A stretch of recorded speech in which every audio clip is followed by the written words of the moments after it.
Bonjour à tous. Donc Mathieu Simonet, alors j'ai terrassoliste depuis un peu moins d'un an. Donc ce que je vais vous présenter, c'est les résultats de mon prédécesseur, Gaël Ponsardin, si vous avez connu. Mais avant ça, je vais vous parler un peu de l'association, qui on est. Donc on est basé à Bethny, près de Reims, et donc notre association a pour but de promouvoir l'agriculture bas carbone, avec principalement deux outils, que sont ce qu'on appelle chez nous le hub, donc qui est de faire participer tous les adhérents autour de projets innovants, et la ferme expérimentale, dont je suis le responsable, qu'il faut voir comme un outil de R&D collaboratif et qui a pour but d'être un démonstrateur des pratiques, les meilleures pratiques agricoles, mais pas que, parce qu'on a aussi, voilà, prochainement, on a des projets de méthaniseurs, mais aussi d'agrivoltaïsme, et aussi potentiellement de robotique. Donc c'est vraiment l'idée de montrer les meilleures pratiques agricoles sur ce site. Donc aujourd'hui, je vais vous présenter du coup un bilan assez résumé des précédents essais agronomiques, donc des essais systèmes. Au nombre de 5. Alors, il faut savoir, la ferme expérimentale, donc c'est en gros, on a 220 hectares de surface d'un seul tenant, sur laquelle il y a eu donc 5 essais systèmes sur du coup, une surface de 75 hectares. On accueille aussi le système CIPRE, donc piloté par Arvalis et mis en œuvre par l'ITB. Tout ça s'est mis en œuvre par une SCEA composée de 6 agriculteurs qui sont en fait des locaux. Spécificité du site, alors comme vous pouvez le voir, c'est une ancienne base aérienne donc, qui a accueilli des Mirage 2000 jusqu'en 2011. Mais le site a aussi un historique militaire. Voilà, on retrouve régulièrement des obus et des tranchées, en tout cas des galeries qui apparaissent dans le champ. Donc c'est pas forcément les terres les plus fertiles, et sachant que c'est une base aérienne, voilà, on est très exposé au vent. Donc terrain très séchant. Donc j'ai tendance à dire, si ça marche chez nous, ça va marcher ailleurs. Voilà. Donc sol de craie, alors principalement craie à poche sur ce site. Alors, donc les essais systèmes, donc il y en a eu 5. Alors, il y a eu un système de référence qui est ici. Rotation assez classique, blé, orge, betterave, colza, où le labour était permis. Un autre système similaire au système référence, mais où on a accentué l'aspect couvert et le non-travail du sol, donc seulement du déchômage, pour simplifier. Donc toujours sur la même rotation, alors rotation de 9 ans pour les deux. Un autre système semi sous couvert permanent, alors avec du coup plus de betteraves, donc, mais blé, orge, colza, avec du trèfle et de la luzerne, donc sur 7 ans. Ici, l'objectif, c'était de réduire encore plus le travail du sol et de voir s'il y avait un impact sur la vie du sol.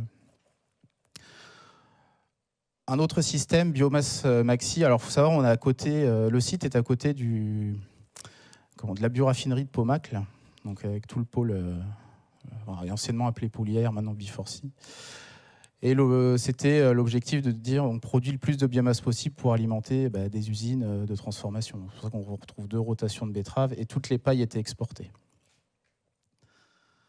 Et le dernier système, dont on fera un focus un peu plus précis derrière, qui était axé sur l'autonomie azotée. Alors c'est le projet AutoN. Et l'objectif, c'est de réduire l'usage d'azote par l'usage de légumineuses et de cultures consommant peu d'azote. Alors du coup, voilà, ce qu'on a surtout, c'est le chanvre et le tournesol pour ces cultures faiblement consommatrices. Voilà. Donc les critères, d'évaluation de ces systèmes, donc des critères de terrain, donc tout ce qui va être gain en rendement, stock de carbone, biodiversité. Des critères simulés, alors c'était fait avec Styx, donc pour mesurer les pertes azotées et le bilan hydrique. et des critères évalués alors à l'aide de l'outil Sister, donc pour tout ce qui est données économiques et social, temps de travail, et puis émissions de gaz à effet de serre et énergie. Donc nous, aujourd'hui, et puis j'ai pas mis... Ouais. Donc nous, moi, je vais vous présenter ces trois comment dire, indicateurs.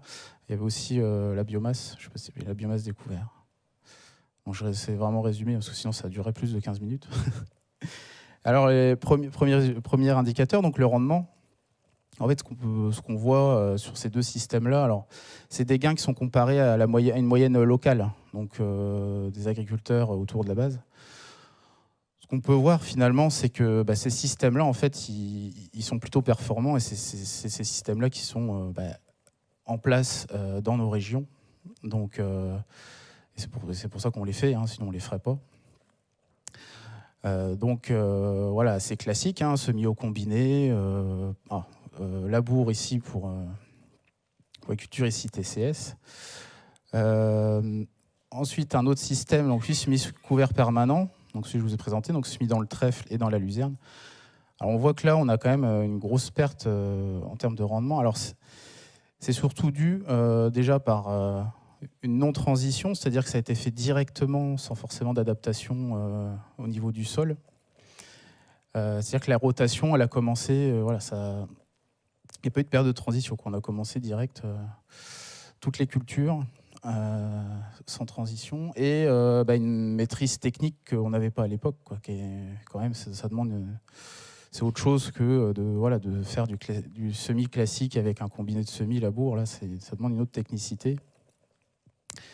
Le système biomasse qui finalement n'apporte pas forcément vraiment de gains par rapport aux autres systèmes. Et le dernier système qui, lui, alors voilà, je dis, on se focalisera un peu plus là-dessus, mais qui est intéressant puisqu'on a peu de gains en, comment dire, peu de gains en rendement. Par contre, on verra par la suite que au niveau de l'usage de l'azote et de la marge, on est plutôt bon. Alors, ce qui fait aussi un peu la perte en gain de rendement, c'est, voilà, on regarde le tournesol qui décroche fortement. Alors, pourquoi? Alors, chez nous, il faut savoir qu'on est très exposé aux ravageurs et on a des problèmes de pigeons. Et toutes ces cultures-là, que sont les cultures dites bas carbone, parce qu'elles consomment peu d'azote, sont aussi des cultures très appétantes. Donc, on va retrouver le tournesol, le pois, le chanvre aussi. Donc du coup, finalement, le plus gros problème, c'est peut-être pas la gestion technique de ces cultures, mais c'est plutôt la gestion des ravageurs. En termes d'azote, justement, alors ce qu'on peut voir, alors j'ai mis aussi les émissions de gaz à effet de serre, parce que nous, ce qui nous intéresse, c'est ça aussi, hein, dans la culture bas carbone, c'est ce qu'on aimait, on aimait beaucoup ou pas. Est-ce qu'on peut remarquer, alors forcément, hein, les systèmes, voilà, biomasse maximum, on va faire beaucoup de cultures consommatrices d'azote, on va utiliser plus d'azote et on va émettre plus. Dans les systèmes classiques, on est autour de 110 unités par hectare, avec 2 tonnes émis gaz à effet de serre. Alors c'est des tonnes de CO2 équivalent, bien entendu. Et ce qu'on remarque ici, voilà, c'est le système auto-N. Alors, vous voyez là les litres hectares dépensés, les litres hectares consommés, finalement on est assez similaire dans tous les systèmes, alors plus ou moins 10 litres près. Mais c'est vraiment l'azote, hein, bon, je pense que tout le monde le sait, mais c'est vraiment l'azote qui fait le facteur émissif d'une ferme. Donc ce qui est intéressant, voilà, c'est que là on réduit quand même fortement cette émission. Au niveau des marges, alors voilà, forcément le système plus performant en TCS qui a la marge la plus élevée. Le système couvert permanent dû au manque de technique qui est pas bon. Et encore une fois, le système couvert, le système autonomie azotée qui a une marge finalement assez similaire avec le système labour. Et encore une fois, en réduisant l'émission de gaz à effet de serre et la consommation d'azote. Ensuite, un petit focus sur les couverts. Alors nous on est loin des 8 tonnes de matière sèche hectare. On est plus autour de 2. Et ce que je voulais montrer par là, c'est que déjà, ça dépend beaucoup du climat. Donc là, on avait une année favorable. Et que chez nous, les légumineuses, ça a du mal à pousser. On est plus sur des crucifères, quoi. En gros, la moutarde, ça pousse bien. Alors, la moutarde facélie, ça marche bien. Alors tout ce qui est, voilà, si on prend le poids ou la veste, voilà, c'est ce qui est ici. Bon, ça dépend des années, mais c'est pas non plus. Voilà, c'est surtout les crucifères qui vont pousser chez nous. En tout cas sur d'autres sites. Donc il y a un gros levier aussi sur les couverts, voilà, à développer pour l'avenir. Alors ensuite, alors voilà, on va se focaliser sur le système AutoN, autonomie azotée. Alors ce que je voulais vous montrer, c'est ça, c'est que par rapport au système le plus performant qu'on a, nous, sur notre site, c'est qu'au final, alors plus le critère est haut, plus il est positif. Hein. C'est-à-dire, par exemple, l'émission de gaz à effet de serre, plus c'est haut, plus en fait, ça veut dire qu'on en émet moins. Et ce qu'on remarque finalement, c'est qu'à marge nette quasi équivalente avec le système de référence qui est en gris, mais qui est assez proche aussi du système TCS, on réduit fortement ces émissions de gaz à effet de serre et on est plus efficace énergétiquement. Donc énergétiquement, c'est voilà, ce qu'on amène au système et ce qu'on en sort. Donc c'est quand même plus intéressant. Voilà, c'est surtout lié à la fertilisation et au rendement qu'on produit. Voilà. Donc là, c'est le détail des itinéraires techniques. Alors c'est pareil, en fait, ce qu'on arrive à gagner en termes d'azote, finalement, c'est que là, dans le système classique, enfin en tout cas le plus performant, on a 114 à peu près, donc 115 unités en moyenne par hectare. Là, on descend à 85, donc on gagne 25% juste en changeant la rotation. Même si voilà, on a eu un peu une gamelle en tournesol, on reste quand même efficace. Alors après, ça dépend aussi du contexte local. Nous, on peut avoir des contrats de chanvre parce qu'on a la chanvrière, mais c'est peut-être pas le cas voilà, ailleurs. Mais ça peut être une culture équivalente après. Hein. Dans l'idée, c'est de dire on met des cultures moins consommatrices. Et puis il y a aussi un autre levier. Alors ça, c'est lié à la rotation par rapport à l'orge de printemps où on réduit fortement la dose parce qu'on vient l'implanter derrière une luzerne. En fait, en gros, la luzerne, elle dure 2 ans et demi et elle est détruite en début d'hiver. Donc tout pour respecter voilà, le cycle de minéralisation.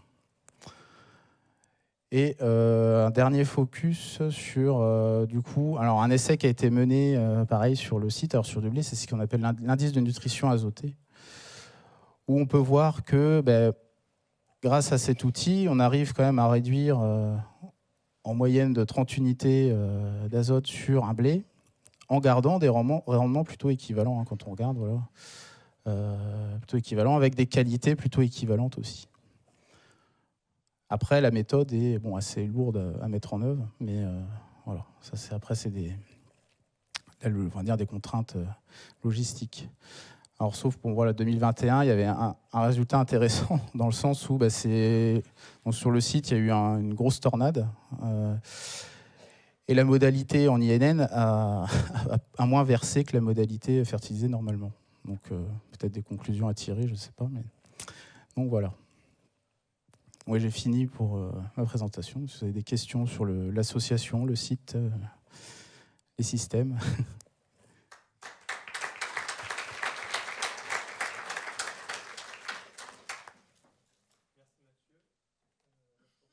Il n'y a pas de questions. Moi, j'en ai une pour démarrer. Bon, c'est juste un point de détail sur le système couvert permanent. Oui. J'ai vu qu'il y avait un rendement de luzerne. Donc la luzerne, elle n'est pas qu'une plante de service, elle est oui, il y a eu dans récoltée. la rotation, oui, c'est récolté. Ouais. Donc au début, c'est semé. Je vais remettre. Ouais.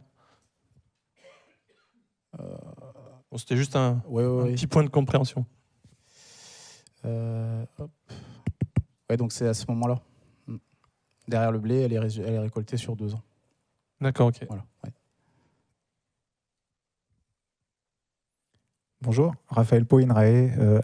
Dans une de vos dernières diapos, vous présentez la méthode INN. Je voulais juste savoir exactement ce qu'il y a derrière. C'est-à-dire quelle méthode vous utilisez c'est avec une pince N-tester. On mesure comment? C'est à pienne. C'est à pied. Parce que moi, de ce que c'était une pince N-tester sur lequel on mesure l'indice. Et après, c'est comparé à un abac. Et cet abac donne un conseil, voilà, s'il faut fertiliser ou pas, en fonction de cet abac. Merci. Oui, merci Arthur Ridaker.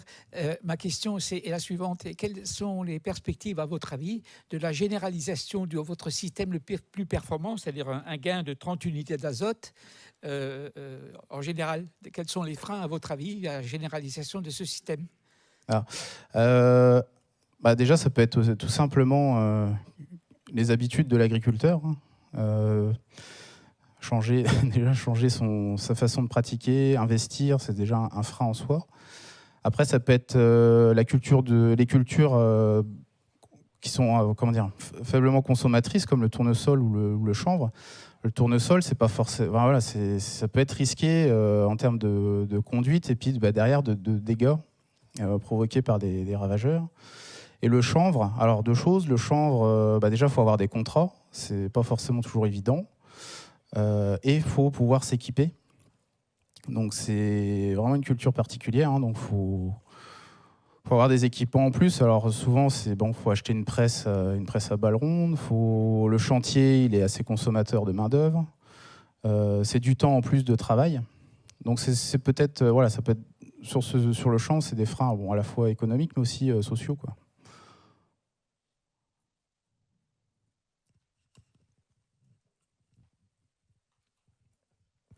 Ouais, moi, j'ai une question.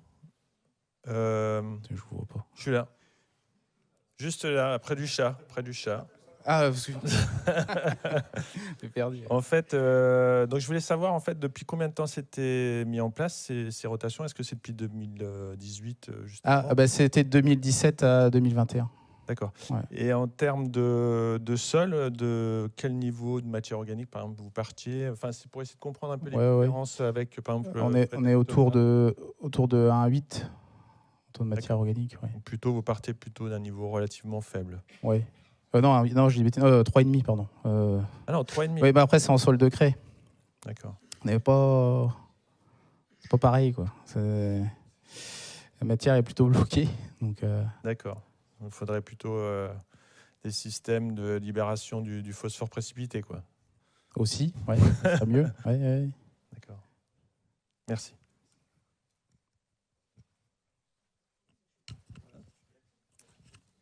Bonjour, Justin de Reckner, Arvalis, pour la Champagne-Ardenne. Donc, tu sais bien, on est voisins. Non, je me posais la question sur les systèmes avec couvert permanent de légumineuses. Dans les indicateurs, mais j'ai peut-être passé un peu vite. Oui, les araignées. En gros, est-ce que tu as dégradé tes niveaux d'IFT et principalement, IFT herbicide l'IFT, j'aurais pas l'info là. Mais je peux te la donner après, malheureusement. Mais non, je peux pas te répondre là. Ouais, j'ai pas l'information. Juste devant, une question. Oui. C'est un peu pour faire l'interaction en fait avec les différents exposés. Sur la partie couvert, en fait, où tu disais qu'il y avait un problème où vous avez démarré, en fait. Oui, tout a été fait. Tout a été fait, en oui, fait. justement, en fait. Ouais. Quels seraient les conseils de Frédéric Thomas, en fait, pour que ça puisse fonctionner justement? Ça va être un mélange des deux qui va parler. Non, j'aurais dû mettre dans ma présentation la photo des mêmes couverts chez mon collègue Franck Bechler. Ça vous aurait rassuré parce que en fait, ça rejoint un petit peu la présentation de Sébastien. C'est quand on a des flux, c'est beaucoup plus facile de faire pousser quelque chose. Donc, dans les couverts, pour la réussite, il y a d'abord la date de semis, c'est-à-dire que c'est vraiment très très rapidement derrière la moisson pour bénéficier de l'humidité résiduelle et de gagner en temps de résidence de potentiel de biomasse, parce qu'on est dans les jours où on a le maximum d'énergie pour faire de la biomasse, et éviter que les sols partent en surtempérature, qui va nous limiter dans les installations et l'élever ensuite. Il y a un semer assez profond. Donc aujourd'hui, on est plus dans du 4-5 cm pour évacuer aussi les problèmes de prélèvement d'azote, d'immobilisation d'azote par les résidus et entre autres les menus pailles, voire fertiliser les couverts pour que ça démarre mieux. Et dans des systèmes qui sont en sous-fertilité, ça a du bon sens de fertiliser les couverts, même s'il y a des légumineuses, pour qu'ils démarrent mieux et qu'ils produisent plus de biomasse. Et puis après, c'est avoir les bonnes espèces en fonction des systèmes. Si on est dans des systèmes qui sont assez restreints en matière d'azote, automatiquement les flux d'azote vont être réduits. Il va falloir des couverts beaucoup plus légumineuses. Quand on est dans des zones d'élevage où on a beaucoup plus de flux de fertilité, là on sera plus sur des crucifères, des graminées ou de la facélie. Donc après, c'est l'adaptation locale.